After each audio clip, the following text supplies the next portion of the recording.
ආයුබෝවන් සුබ දවසක් වේවා හැමදෙනාටම. අදත් අපි සුපුරුදු පරිදිම ගැමි TV YouTube නාලිකාව ඔස්සේ ඔන්න ඔබ වෙත අලුත් ඉංග්‍රීසි පාඩමක් අරගෙන ආවා. ඉතින් අපි දන්නවා හැමදාමත් ඔබ බලාපොරොත්තු වෙමින් ඉන්නවා අපේ වැඩසටහන.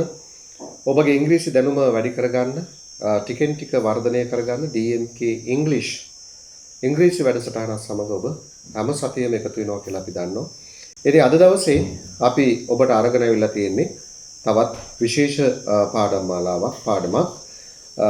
පසුගිය වැඩසටහනින් අපි කතා කළා ඔබට මතක ඇති මේ තිබුණා හිටියා කියන වචන දෙක භාවිතා කරලා කොයි විදිහටද අපි අපට එන සිංහල අදහසක් ඉංග්‍රීසියට පරිවර්තනය කරගන්නේ කියලා. ඉතින් අපි ගිය සතියේ කතා කළේ පසුගිය වැඩසටහනින් කතා කළේ අවබෝධයක් තිබෙන දෙයක් එහෙම නැත්නම් පුද්ගලයෙක් හිටියා තිබුණා කියන අදහස තමයි අපි පසුගිය සතියේදී සාකච්ඡාවට භාජනය කළේ. ඔබට කියලා දුන්නා. අද අපි ඔබට කියලා දෙන්න යන්නේ අවබෝධයක් නැති දෙයක්. එහෙම නැත්නම් අවබෝධයක් නැති පුද්ගලයෙක් යම් තැනක හිටියා තිබුණා කියලා ප්‍රකාශ කරන්න තමයි අද දවසේ මම ඔබට කියලා දෙන්නේ. ඉතින් මේකත් ඊටාම සරල වගන්ති රටාවක්. නමුත් අපිට එදිනෙදා කතා බහේදී එමත් නැත්නම් එදිනෙදා කටයුතු කරනකොට වැඩි වශයෙන් භාවිතා කරන්නට වෙන වගන්ති රටාවක් තමයි මම අද ඔයාලට කියලා දෙන්න බලාපොරොත්තු වෙන්නේ. ඉතින් තිබුණා හිටියා කියන අදහස අවබෝධයක් නැති. මොකද්ද මේ අවබෝධයක් නැති කියලා කියන්නේ? ඇත්තටම අපි ඒ තියෙන දේ ගැන හරි ඉන්න පුද්ගලයා ගැන හරි අවබෝධයක් නැහැ. කවුද කියලා දන්නේ නැහැ. එමත් නැත්නම් මොකක්ද කියලා හරියට දන්නේ නැහැ. එමත් නැත්නම් කාගේද කියලා අපි දන්නේ නැහැ. ඉතින් ඒ වගේ තොරතුරක් පිළිබඳව හරියට නොදන්නා දෙයක් එහෙම නැත්නම් පුද්ගලයෙක් ගැන තමයි අපි මේ වගන්ති රටාවෙන් ප්‍රකාශ කරන්නේ. මතක තියාගන්න අපි කතා කරන්නේ අතීත කාලය. past form එක තමයි අපි සාකච්ඡා කරන්නේ. එතකොට මේ සඳහා වර්තමාන රූපයේදී අපි භාවිතා කළේ අවබෝධයක් නැති දෙයක් ගැන කියන්න there is there are කියන පද දෙක. there is there are කියන පද දෙක තමයි අපි භාවිතා කළේ වර්තමාන කාලයට. දැන් එහෙමනම් අපි හොයාගන්න ඕන මේ හිටියා තිබුණා කියන අදහස මතු කරගන්න නැත්නම් අතීත කාලයේ මතු කරගන්න අපිට භාෂාවේ මොන පද දෙකද තියෙන්නේ කියලා. ඒතර අපිට මේ සඳහා භාවිතා කරන්නේ ඔබ හොඳට මතක තියාගන්න. මේක සටහනක් දාගන්න ඕන. There was there were there was there were there was කියන්නේ හිටියා තිබුණා කියන අදහස ඒක වචන රූපයේදී there were කියලා කියන්නේ හිටියා තිබුණා කියන අදහස බහුවචන රූපයේදී. අනේකයි ඔබ මතක තියාගන්න ඕන. මම හිතනවා පැහැදිලි කියලා. දැන් ඒක වචන රූපය බහුවචන රූපය කියලා කියනකොට ඔබට තේරෙනවනේ මොකක්ද මේ ඒක වචන කියලා කියන්නේ බහුවචන කියන්නේ කියලා.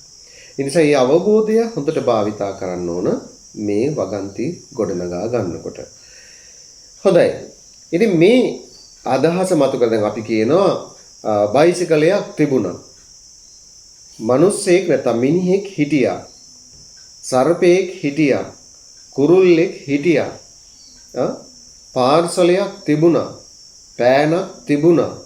පොතක් තිබුණා. මේ විදිහට අපිට අවබෝධයක් නැහැ කාගේද කින්දමන්ද කියන්නේ. නමුත් තිබුණා කියන අදහස ප්‍රකාශ කරන්න පුළුවන් යම් නාම පදයකට අපි එතෙන්ද ඈඳ ගන්නවා කියලා දැන් ඔබට තේරෙනවා. එතකොට අදහස මතු කරගන්න නැත්නම් ඉංග්‍රීසියට ගොඩනගා ගන්න අපිට සරල සමීකරණයක් නැත්නම් ස්ට්‍රක්චර් එකක් ගොඩනගා ගන්නට පුළුවන්.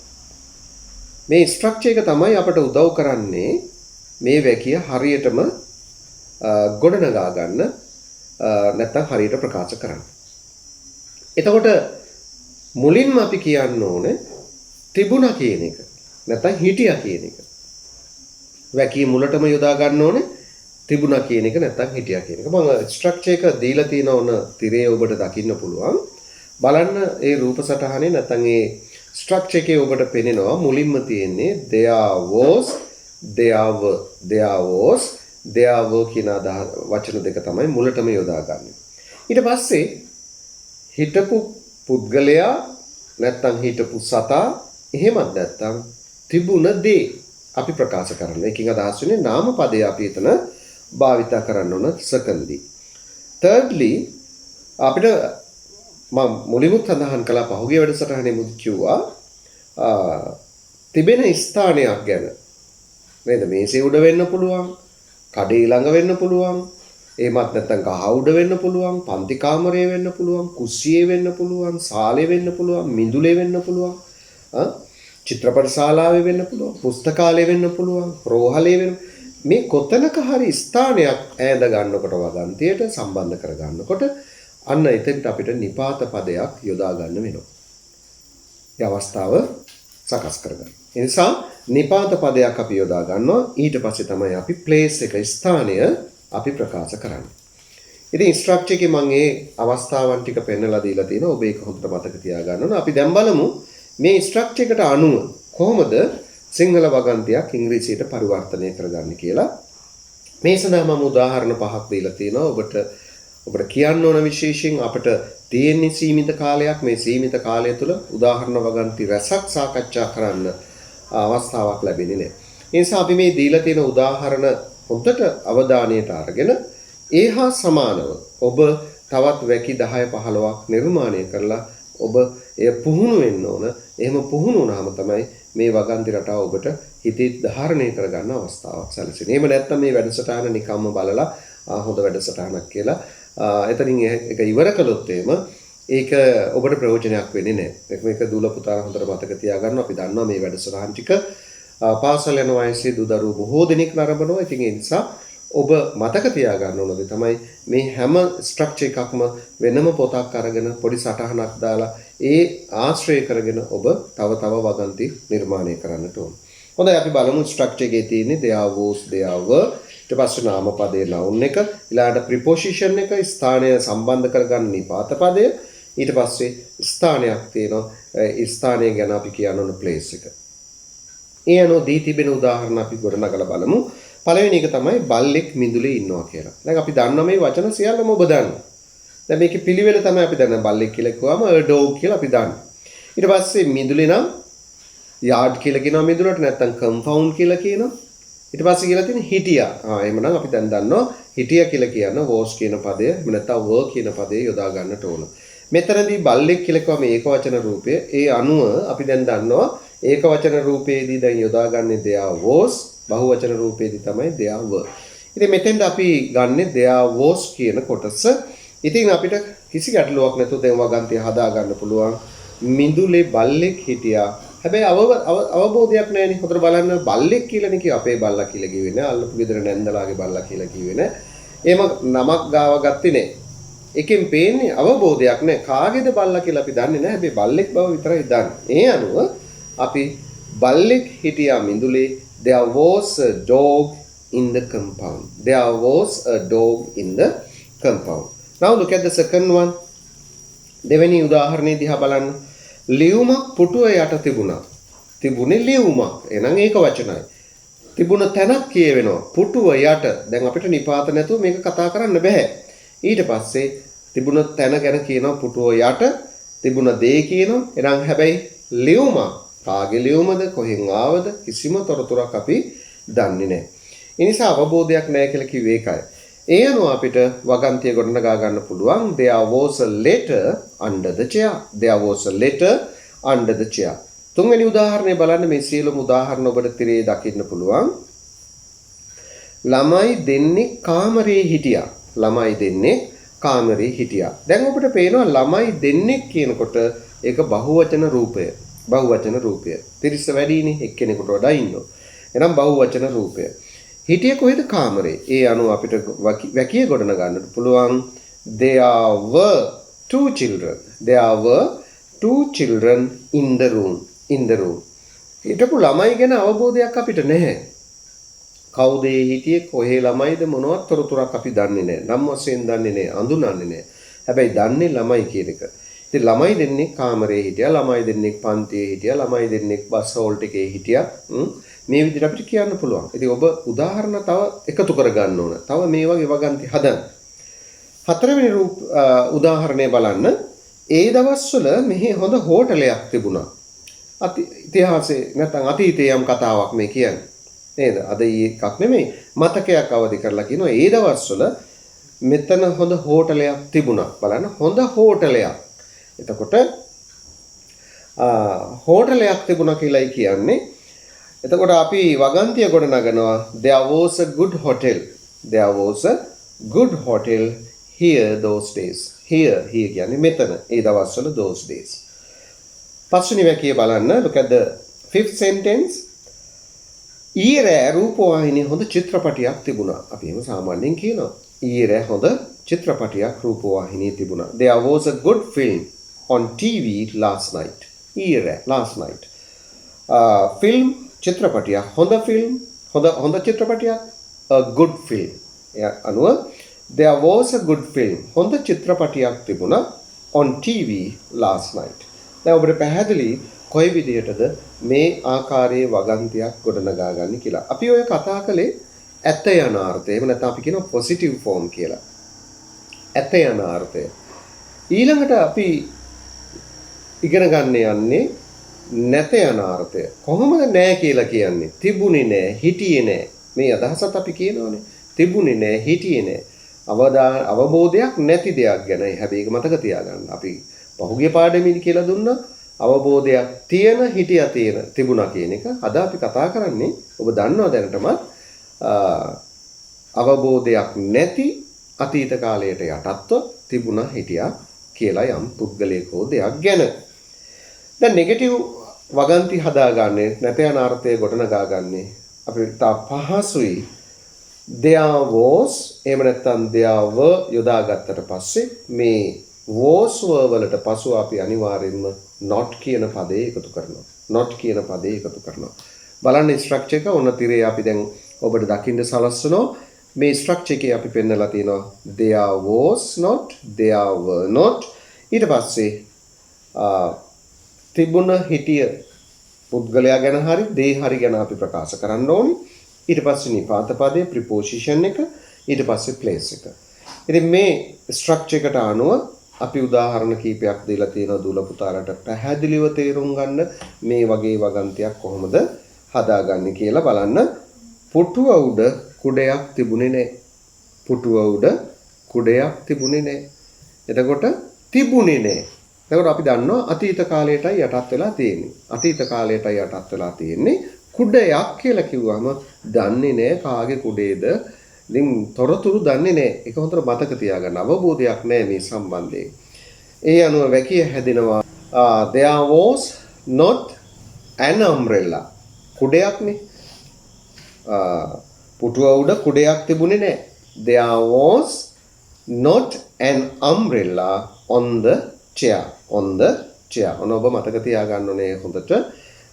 අපි මෙතන n කියලා යොදාගත්තේ එකක් බව අඟවන්න විශේෂයෙන්ම නාමපදයේ පළමු අකුර ස්වර අකුරක් හින්දා අ සම්බන්ධයෙන් කියවෙන අ ස්වරය තමයි හඬ වෙන්නේ. ඒ අනුව අපි n කියන වචනය යොදාගත්තා මෙතන. ඒ ගැන ඔබට මීට කලින් අපි පාඩම් වලදී සාකච්ඡා කරලා තියෙනවා. ඒ නිසායි මතකය අවදි කරගන්නට ඕන. ඔබ පාසලේදී පන්ති කාමරේදී ඉගෙනගෙන තියෙනවා. ඊළඟ වැකිය බලන්න. මිනිහෙක් හෝටලය ළඟ ගේට්ටුව ළඟ හිටියේ නැහැ. මිනිහෙක් ගේට්ටුව ළඟ හිටියේ නැහැ. ඒක වචන රූපී අදහසක්. ඒ අනුව there was not a man. There was not a man. අපි කතා කරනකොට මේ was not wasn't කියලා කෙටි කරගන්නවා. There wasn't a man. There wasn't a man near the gate. ගේට්ටුව ළඟ මිනිහෙක් හිටියේ නැහැ. තුන්වෙනි උදාහරණය බලන්න. උස පොල්ගස් දෙකක් ගේ ළඟ තිබුණේ නැහැ. උස පොල්ගස් දෙකක් ගේ ළඟ තිබුණේ නැහැ. there were. ඇයි අපි there were යොදාගත්තේ? මෙතන තියෙන්නේ බහුවචන රූපී අදහසක්. ඒ නිසා පොල්ගස් දෙකක්නේ. There were not two tall coconut trees near the house. There were not weren't කියලා short form එක use කරන්නත් අපිට අවස්ථාව තියෙනවා. There were not two tall coconut trees. උස පොල්ගස් දෙකක් near the house. ගේ ළඟ තිබුණේ නැහැ. හතරවෙනි අදහස බලන්න. කාමරේ සර්පෙක් හිටියේ නැහැ. There was not a snake. Snake එහෙම නැත්නම් serpent කියලාත් අපිට කියන්න පුළුවන්. There was not a snake in the room. In the room. පස්වෙනි වගන්තිය මිදුලේ ළමයි දෙන්නෙක් හිටියේ නෑ. අපිට ළමයි දෙන්නෙක් කියනකොටම තේරෙනවා බහුවචන රූපී අදහසක් මෙතන දීලා තියෙන කියලා. ඒ අනුව there were කියන අදහස අපිට මතු කර ගන්නට පුළුවන්. There were not හිටියේ නෑ. There were not two children ළමයි දෙන්නෙක් in the compound. මිදුලේ හිටියේ නෑ. එන අදහස් උනා ඔන නැත යන අදහස මතු කරගන්නේ කොහොමද කියලා අතීත කාලයට යටත්ව අවබෝධයක් නැති වැකියක් කොහොමද නෙගටිව් කරගන්නේ කියලායි අපි ඒ සාකච්ඡා කළේ. ඊළඟට මම ඔබේ අවධානය යොමු කරන්න කැමති. Next I like to draw your attention about making question form. Question form. ප්‍රශ්න හදන ආකාරය ගැන තමයි දැන් අපි සාකච්ඡා කරන්න යන්නේ. ඔබ හොඳ අවධානයක් ගන්නට ඕන මෙතන. හිටියද තිබුණද? අපි සිංහලෙන් යොදා ගන්න වචන දෙක තමයි හිටියද තිබුණද. එතකොට අපි ඕනෑ තරම් මේ වගේ අවස්ථා අහනවා. මේ මේසෙ උඩ පොතක් තිබුණද? දොර උඩ තුවායක් තිබුණද? කෙනෙක් ගැන කියන්නේ තුවායක්. මගේ තුවාය කියලා කිව්වේ නෑ. තාත්තගේ තුවාය කියලා කිව්වේ නෑ. තුවායක් තිබුණද? කාමරයේ පුටුවක් තිබුණද? මෙන්න මේ වගේ අවස්ථා ගොඩනගා ගන්න. තිබුණද? තියනවද නෙමෙයි තිබුණද? මේ අවස්ථාව හදාගන්න ඔන්න ප්‍රශ්නයක් එක අපි normal question එක තමයි මෙතන හැදෙන්නේ. ඒ සඳහාත්ම ස්ට්‍රක්චර් එකක් දෙලා තියෙනවා. හිටියද තිබුණද කියලා වැකිය ගොඩනගා ගන්න.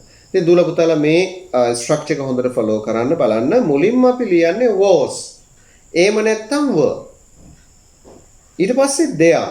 එතකොට was there එහෙම නැත්නම් were there කියලා තමයි වගන්තිය පටන් ගන්නෙ. ඊට පස්සේ නාමපදය තිබුණ දේ නැත්නම් හිටිය කෙනා ගැන කියනවා. ඊට preposition after that we write place and end of the sentence we must add question mark because we are writing or we are making question sentences. අපි හදමින් ඉන්නේ ප්‍රශ්න වගන්ති නේද? ඒ නිසා අපිට සිද්ධ වෙනවා අනිවාර්යයෙන්ම වැකිය අගට ලියන විට ප්‍රශ්නාර්ථය යොදන්න. හැබැයි අහද්දී ප්‍රශ්නාර්ථයක් දාන්න පුළුවන්. මේම කරලා ප්‍රශ්නාර්ථයක් අපිට දාන්න බෑ. ඒ නිසා අපි අහන ස්වභාවයෙන් වචන ගනුගන විදිහින් අපි තේරුම් ගන්නවා අපේ ශ්‍රාවකයා නැත්නම් අහගෙන ඉන්න කෙනා තේරුම් ගන්නවා මේ අහන්නේ ප්‍රශ්නයක් කියලා. ඒ නිසා ඒ ගැන අවබෝධයක් අපිට අවශ්‍යයි. බලන්න පළවෙනි උදාහරණය. ඔයා මෙහි එනකොට මිනිහෙක් හිටියද ගේට්ටුව ළඟ? මෙතන අදහස් දෙකක් තියෙනවා නේද? සිද්ධි දෙකක් ගැන තමයි කියවෙන්නේ. එකක් තමයි ඔයා මෙහි ආවා කියන එක අතීත කාලයට යටත්ව.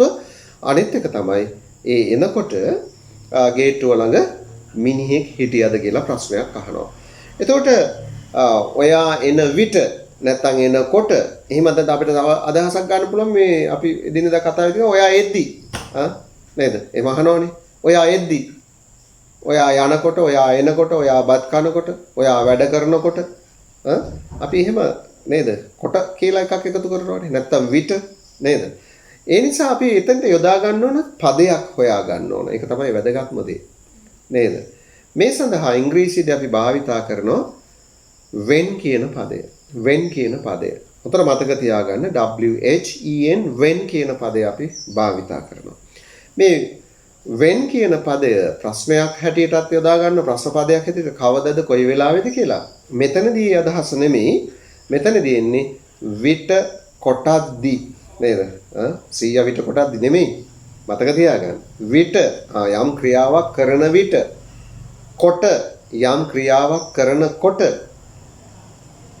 දී අල් දයන්නයි දියන්නයි යම් ක්‍රියාවක් කරද්දී අන්න එක මතක තියාගන්න. හොඳේ?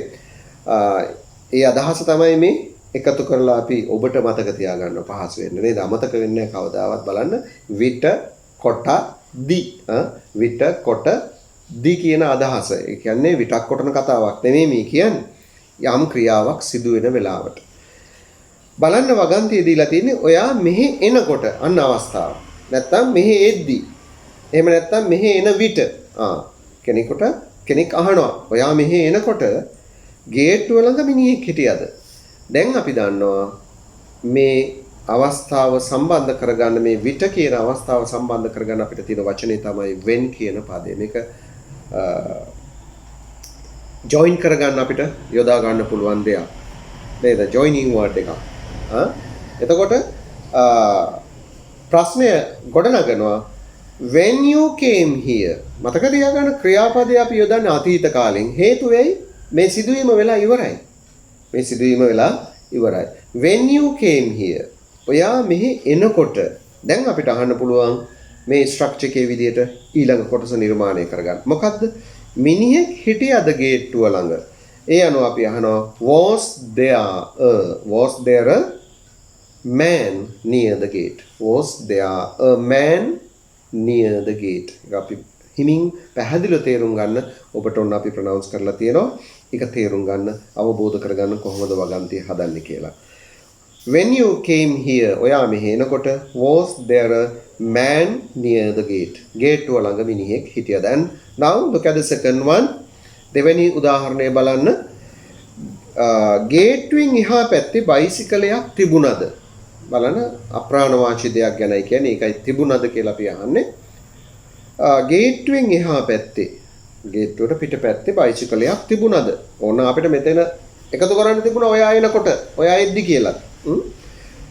එතකොට අපි අහනවා ඒක වචන රූපයේ දෙයක් නිසා was there a bicycle? Was there a bicycle out of the gate? Out of the gate gateway පිටපැත්තේ. And number 3. ඔයා පන්තියට යනකොට ළමෙක් හිටියද පන්තියේ? ඔයා පන්තියට යනකොට බලන්න අර වචනේමයි ආපහු ගන්නෙ when you went to the class. ඔයා යද්දි අතීත කාලයටයි මේක යටත් වෙන්නේ. When you went to the class. ඔයා යනකොට you go කියන්නේ යනවා. ගියා කියලා කියන්නේ went. When you went to the class. ඔයා යද්දි. Was there a child in the class? Was there a child? හිටියද ළමයෙක් පන්තියේ? Number 4. මේසෙ උඩ පොතක් තිබුණද? මේසෙ උඩ පොතක් තිබුණද? Was there a book on the table? Was there a book on the table? අඹ ගහ උඩ ළමයි දෙන්නෙක් හිටියද? කෙනෙක්ගෙන් අහනවා අඹ ගහ උඩ ළමයි දෙන්නෙක් හිටියද? ළමයි දෙන්න ගිහිල්ලා අඹ ගහේ නැගලා නේ අඹ හොයනවා නැත්නම් හැංගිලා ඉන්නවා වෙන්න පුළුවන්. Were there අන්න බහුවචන රූපේ නිසා අපි යොදාගත්තා. Were there two children? Were there two children on the mango tree? On the mango tree. ඒ අපි කතා කළේ ප්‍රශ්න වගන්ති ක්‍රමය. That is simple question. Normal question pattern. නේද? සරල ප්‍රශ්න ක්‍රමය තමයි ඒ. ඊළඟට අපි නැත්නම් මම ඔබේ අවධානය යොමු කරන්නේ ඊළඟ ප්‍රශ්න ක්‍රමයට. ඒ තමයි negative questions. අපි එහෙමත් අහන ගොඩක් වෙලාවට මම ඉස්සෙල්ලා පළවෙනි මුල් පාඩමෙත් කිව්වා. ගිය සතියේ අපි සාකච්ඡා කර බොහෝ විට අපි නැත යන අර්ථය මතුවෙන ප්‍රශ්න තමයි ගොඩක් වෙලාවට අහන්නේ. ඒක අපිට හුරුවක් තියෙනවා විශේෂයෙන් සිංහල මිනිස්සු හැටියට. බලන්න නැත යන අර්ථය මතුවෙන ආකාරයට ප්‍රශ්නයක් ගොඩනගනකොට අපි ගොඩක් වෙලාවට හිටියේ නැද්ද තිබුණේ නැද්ද නේද? මිනිහෙක් හිටියේ නැද්ද? ළමයෙක් හිටියේ නැද්ද? පොතක් තිබුණේ නැද්ද? රැස්වීමක් තිබුණේ නැද්ද? මේ වගේ විවිධ ආකාරයේ ප්‍රශ්න නැද්ද කියන අදහස මතුවෙන පරිදි අපි අහන අවස්ථා ඕනෑ තරම් එදිනෙදා තියෙනවා. ඒ නිසා අපි මෙතනදී ඔබට ස්ට්‍රක්චර් එකක් දීලා තියෙනවා මේ නැද්ද කියන අදහස මතුවෙන විදිහට ප්‍රශ්නයක් හදාගන්නේ කොහොමද කියලා. ඔබ දන්නවා මතක් කරන්නට ඕනේ මේ was were කියන පදයට එක්ක not පදේ එකතු කරගන්නවා. was not wasn't, were not weren't. මෙන්න මේ දෙක එකතු කරගෙන තනි පදයක් හදාගෙන තමයි අපි ප්‍රශ්න පදය ගොඩනගා ගන්න. ඊට පස්සේ අපි there කියන වචනේ යොදා ගන්නවා. ස්ට්‍රක්චර් එකේ මම පෙන්නලා තිනවා. ඊට පස්සේ noun එක after that we write preposition place එක කියන්නේ නිපාතය. ඊට පස්සේ තමයි place එක අපි join කරගන්නේ වගන්තියට. ඉතින් මේක තමයි රටාව. මේක තමයි පෙළ. ඉතින් මේ පෙළ ගැස්වීම තමයි ඔබ හරියට කර යුත්තේ. ඒ සඳහා තමයි අපි මේ මඟ පෙන්වීම කරන්නේ. ඉතින් අපි මේ මඟ පෙන්වීම ඔබට දෙනවා. ඔබේ යුතුයකම තමයි, ඔබේ වගකීම තමයි අපි මේ දෙන මඟ පෙන්වීම ඔස්සේ බොහෝ වගන්ති ගොඩනගලා ඔබේ හැකියාව දියුණු කරගන්න එක වගේ ස්කිල් එක ඩෙවලොප් කරගන්න එක. බලමු අපි නෙගටිව් ප්‍රශ්න ටිකක් අහලා නේද? බලන්න පළවෙනි එක මේ මේසෙ උඩ කුඩයක් තිබුණේ නැද්ද? මේසෙ උඩ කුඩයක් තිබුණේ නැද්ද? Wasn't there an umbrella on this table? Wasn't there an umbrella on this table? මේ මේසෙ උඩ කුඩයක් තිබුණේ නැද්ද? And number 2. ළමයෙක් හිටියේ නැද්ද බස් එකේ? ළමයෙක් හිටියේ නැද්ද බස් එකේ? හො ගාලා හොයනවා. මේ දුවන ගමන් කණික් අහනවා මේ ළමයෙක් හිටියේ නැද්ද බස් එකේ? ඔයා ගන්න බැරි. Right? Wasn't there a child? එක්කෙනෙක්නේ. ඒ නිසා wasn't කියලා අපි ගත්තේ. A child in the bus. Bus එකේ හිටියේ නැද්ද? And number 3. ඔයාලගේ පාසලේ ගොඩනැගිලි 5ක් තිබුණේ නැද්ද? ඔයාලගේ ඉස්කෝලේ ගොඩනැගිලි 5ක් තිබුණේ නැද්ද? Weren't there? Weren't there 5 buildings in your school? ඔයාගේ ඉස්කෝලේ ගොඩනැගිලි 5ක් තිබුණේ නැද්ද? And number 4, මේ බංකුව උඩ බෑග් දෙකක් තිබුණේ නැද්ද? මේ බංකුව උඩ බෑග් දෙකක් තිබුණේ නැද්ද? බලන්න කොහොමද අපි මේක හදාගන්නේ? මේ බංකුව උඩ on this bench, බංකුවට අපි කියනවා bench කියලා. තිබුණේ නැද්ද? එහෙමනම් අපි දැන් දන්නවා දෙකක්නේ, බෑග් දෙකක්, 2 bags. ඒ අනුව අපි ප්‍රශ්න පදය හදාගන්නවා weren't there 2 bags on this bench. bench කියන්නේ බංකුව. මේ බංකුව උඩ මත බෑග් දෙකක් තිබුණේ නැද්ද? අන්තිමේම කී බලන්න පස්වෙනි වගන්තිය. සරත් කියලා ඔයාගේ යාළුවෙක් මාතලේ හිටියේ නැද්ද? හිටියේ නැද්ද මාතලේ? සරත් කියලා ඔයාගේ යාළුවෙක්. Wasn't there a friend of yours? Wasn't there a friend of yours? හිටියේ නැද්ද යාළුවෙක් ඔබගේ? Called කියන්නේ කියලා.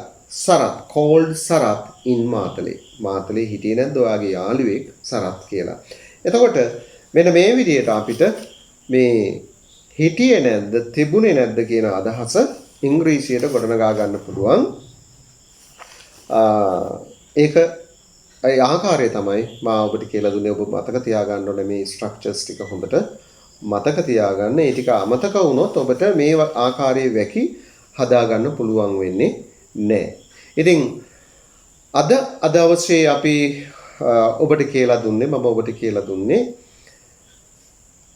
අතීත කාලයට යටත්ව අවබෝධයක් නැති පුද්ගලයෙක් ගැන එහෙම නැත්නම් දෙයක් ගැන හිටියා තිබුණා හිටියේ නෑ තිබුණේ නෑ හිටියද තිබුණද හිටියේ නැද්ද තිබුණේ නැද්ද කියන අවස්ථාවන් කොහොමද ඉංග්‍රීසියෙන් ගොඩනගා ගන්න කියන එක තමයි මා ඔබට අද දවසේ කියලා දුන්නේ මේ පාඩම ඔස්සේ මේ වීඩියෝ වැඩසටහන ඔස්සේ. ඉතින් මම හිතනවා ඔබ අවබෝධ කරගත්තා කියලා මේ වැඩසටහනේ නැත්නම් මේ පාඩමේ අරමුණ අවස්ථාව. ඉතින් මේ ටික හරියට අවබෝධ කරගත්තා නම් ඔබට පුළුවන්කම තියෙනවා මේ ආකාරයේ වගන්ති තව තවත් හදලා මේ පාඩම තව හොඳට ප්‍රැක්ටිස් කරන්න. එතකොට එදිනෙදා කතා බහට එදිනෙදා ප්‍රයෝජනෙට ඔබට මේක ගන්න පුළුවන්. ඔබට මම විශේෂයෙන්ම පාසල් යන වයසේ ටිකක් වැඩිහිටි දූල පුතාලා නම් මේ වැඩසටහන ආරම්භන්නේ මම ඔබට මතක් කරනවා මේ ඉගෙන ගන්න දේ ගෙදර ඉන්න නංගිට මල්ලිට කියලා දෙන්න. එහෙම නැත්නම් වැඩිහිටියෙක් නම් ඔබේ දුවට පුතාට කියලා දෙන්න. එතකොට ඔබගේ හැකියාව තව තවත් වර්ධනය වෙනවා, කුසලතාවය වැඩි කර ගන්නට පුළුවන්. හොඳයි එහෙනම් අද දවසේ ඔබ වෙත ගෙන ආපු මේ ඉංග්‍රීසි පාඩම අවසන් කරලා ඔබගේ නිවසෙන් ඔබගෙන් සමුගෙන යන්නටයි මම සූදානම් වෙන්නේ. මේ සමුගෙන යන සූදානම් වෙන වෙලාවේ නැවතත් මා ආරාධනා කරනවා ඔබට අපේ වැඩසටහන බලන්න, අපේ වැඩසටහන ගැන කමෙන්ට් කරන්න, ඒ වගේම අපේ නාලිකාවට සපෝට් කරන්න. මොකද ඔබ subscribe කළොත් තමයි අපිට තව තවත් ඉස්සරහට මේ වැඩසටහන් පෙළ ගෙනියන්න අවස්ථාව සැලසෙන්නේ. ඒ නිසා මේ ප්‍රයෝජනෙ ඔබ ලබා ගන්න ගමන් අපිට සපෝට් එකක් දෙන්නත් අමතක කරන්නට එපා. ඉතින් ඒ නිසා තවදුරටත් අපි මෙවැනි පුංචි වීඩියෝ වැඩසටහන් මගින් ඔබගේ දුවගේ පුතාගේ ඉංග්‍රීසි දැනුම වැඩි කරන්න අපි බලාපොරොත්තු වෙනවා. ඉතින් ඒ සඳහා අපිත් එක්ක සහසම්බන්ධ වෙන්න. විශේෂයෙන්ම මම මතක් කරන්නට ඕන මෙවර අධ්‍යයන පොදු සහතික පත්‍ර සාමාන්‍ය පෙළ විභාගයට පෙනී හිටින දරුවන්ට අපි විශේෂයෙන්ම ප්‍රශ්න පත්‍ර කට්ටල ලබා දීලා තියෙනවා. ඒ වගේම පැය 18ක වැඩසටහනක් අපි නිෂ්පාදනය කරලා තියෙනවා ප්‍රශ්න පත්‍ර සාකච්ඡාවක්. ඉතින් මේ වැඩසටහන් පෙළ නරඹන ඕනම දරුවෙකුට මේ අවුරුද්දේ විභාගයේ ලියන බලාපොරොත්තුෙන් ඉන්නවනම් අපිට කතා කරන්න ඔබට ගෙන්වා ගන්නට පුළුවන් ඒ ප්‍රශ්න පත්‍ර කට්ටලය පැය 18ක වැඩසටහනක් හැටියට තියෙන ප්‍රශ්න පත්‍ර සාකච්ඡාව මම හිතනවා ඔබට ඒක ප්‍රයෝජනවත් වේවි. ඉතින් කෙනෙකුට කැමැත්තක් තියෙනවා නම් මේ වැඩසටහනත් එක්ක එකතු වෙන්න අපිට කතා කරන්න. එබැවින් ඉතින් සමුගෙන යන වෙලාව තවත් මෙවැනිම වීඩියෝ වැඩසටහනකින් අලුත්ම අලුත් පාඩමකින් ලබන සතියේ ඔබත් එක්ක එකතු වෙන බලාපොරොත්තුෙන් අදට මම ඔබගෙන් සමුගෙන යනවා. ඉතින් හැමදාමත් මම ඔබට සඳහන් කරනවා වගේම අදත් ඔබගෙන් සමුගෙන යන්නේ ඔබගේ ඉංග්‍රීසි දැනුම සංවර්ධනය කරගන්න ඔබට අත්වල සපයන මම කුලතුංග බණ්ඩාර